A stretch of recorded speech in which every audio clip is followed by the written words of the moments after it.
50,000ला bank Nifty, 22,300च्या आसपासची Nifty आणि 70-71,000ला Sensex याच्या एवढी इन्व्हेस्टमेंट ऑपॉर्च्युनिटी परत कधीच बघायला मिळणार नाही.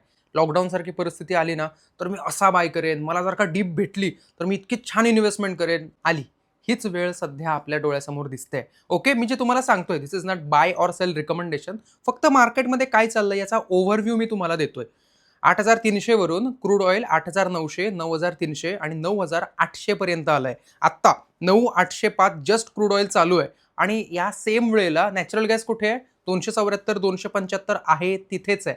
ना हल्ला ना जास्त फिरला. त्याने आपलं 295 ते 270 ही लेवल पूर्ण मेंटेन ठेवली. गोल्ड 1.5 लाखाच्या आसपास खेळतोय, जी की त्याची प्रॉपर लेवल आहे. 1.45 ते 1.55 याच्यातच गोल्ड सध्या आपल्याला नाचताना, खेळताना दिसतोय. सिल्वर 2.20 ते 2.40 जनरली 2.30च्या आसपास सिल्वर छान स्वतःला मेंटेन करून बसलाय.